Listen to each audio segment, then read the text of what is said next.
कि सारे विश्व में एक ही व्यक्ति है जो आपको हील कर सकता है, वो स्वयं आप है। तो आपका स्वास्थ्य आपके हाथ में है।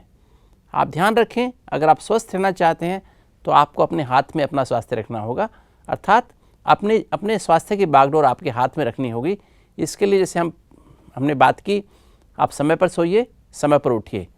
तो ये जो हमारे अंदर जो क्लॉक है, इसके अनुसार जैविक घड़ी है, जिसको हम मास्टर क्लॉक भी कहते हैं, जिससे हमने पिछली बार समझा कि कैसे हम समय 10 बजे सो के 4 बजे उठ जाएं और आधा घंटा मेडिटेशन कर लें।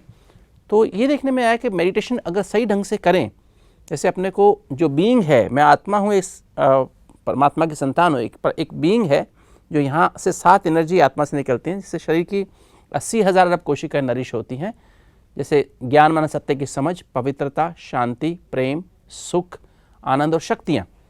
और जो एक सुप्रीम बीइंग है, जिसे हम हायर बीइंग भी कहते हैं, परमात्मा भी कहते हैं, सुप्रीम सोल भी कहते हैं, वो क्या है, वो 7 एनर्जी का पावर हाउस है और हर आत्मा इसकी खोज में है। तो अगर हम अपने को एक चमकता हुआ सितारा, एक बीइंग, एक शाइनिंग स्टार लेकर के, ट्विंकलिंग स्टार लेकर, जो सेंटर में है, यहाँ से 2.5 इंच अंदर, यहाँ से 3 इंच नीचे, अगर वो अपने को अनुभव करते हुए, इसको रियलाइज़ करते हुए, इसकी अनुभूति करते हुए, और कैसे मैं आत्मा अपनी 7 एनर्जी से अपने एक सेल को 80,000 अरब कोशिकाओं को नरिश कर रही हूँ, तो ये देखने में है कि अगर हम आधा घंटा मेडिटेशन कर लेते हैं तो उसके लगभग 15-20 मिनट तक हमारी एक क्लियरवॉयंस की स्थिति रहती है, क्लियर विजन की स्थिति रहती है। क्लियरवॉयंस माना हमें एकदम क्लियर विजन दिखाई देती है कि हम आज साल में जो हमें कार्य करने वाले हैं उसका क्या एक्शन प्लान क्या होना चाहिए। तो ये इमीडिएटली आफ्टर मेडिटेशन हमारा जो प्लानिंग का पीरियड रहता है, एक पेपर ले लें और आज आपके सारे दिन में जो कार्य करने हैं आपको उसका एक बार अवलोकन कर लें, तो आपको अंदर से सही टचिंग होगी कि इसका ये कार्य इस तरह से होगा, ये कार्य इस तरह से होगा, ये कार्य इस तरह से होगा, ये कार्य इस तरह से होगा। तो आपकी प्लानिंग बहुत अच्छी हो जाएगी और उसके बाद फिर आप अपना स्नान कर लेंगे। स्नान करते समय भी अटेंशन रखें कि आप बीइंग हैं और कैसे आप अपने शरीर को स्वच्छ बना रहे हैं। तो उसके बाद वॉकिंग करना भी एक ज़रूरी है, आप वॉकिंग ज़रूर कर लें। और हमारी वॉक भी मेडिटेटिव होनी चाहिए, साइलेंस में होनी चाहिए। वॉकिंग करते समय हमें बोलना नहीं चाहिए। और अगर आप इसके बाद अगर आप 8 बजे तक अखबार ना देखें, क्योंकि हमारी जो मैंने बताया पहले, जो हमारे उठने से आधे घंटे के बाद ही हमारे विचार चलने लगते हैं आज की दिनचर्या के बारे में। आज हमें क्या क्या करना है, कैसे करना है, क्या क्या काम हमारे सामने, कौन कौन से चैलेंजेस हमारे सामने हैं।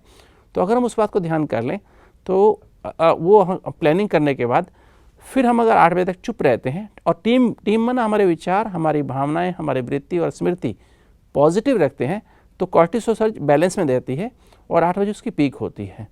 तो इसके लिए मेरी रिक्वेस्ट है आप सबसे कि आप सुबह 8 बजे तक अखबार ना पढ़ें, क्योंकि अखबार में फिर दुनिया भर की न्यूज़ होती हैं जो आपके लिए नहीं है।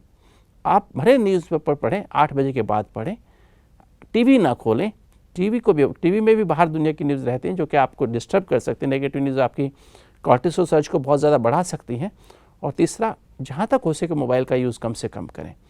बहुत इमरजेंसी में यूज़ करना करिए, लैंडलाइन यूज़ करिए, 8 बजे के बाद मोबाइल का यूज़ करें। तो देखेंगे कि आपका कॉर्टिसोल सर्ज ठीक हो जाएगा। एक बार नॉर्मल हो गया तो सारा दिन आपका शांति, प्यार, खुशी सारा दिन बीत जाएगा। और अगर ये ज़्यादा हो गया तो सारा दिन आपको जल्दी, चिंता, गुस्सा, इरिटेशन होता रहेगा। तो दोस्तों आज ध्यान रखिएगा सारा दिन कि हमें अपने आप को सुबह 8 बजे तक अपनी इस टाइम आपके लिए है, अपने आप को चार्ज करना है, शक्तिशाली बनाना है। और यही तरीका है अपने स्वास्थ्य को और खुशी को अपने हाथ में रखने का।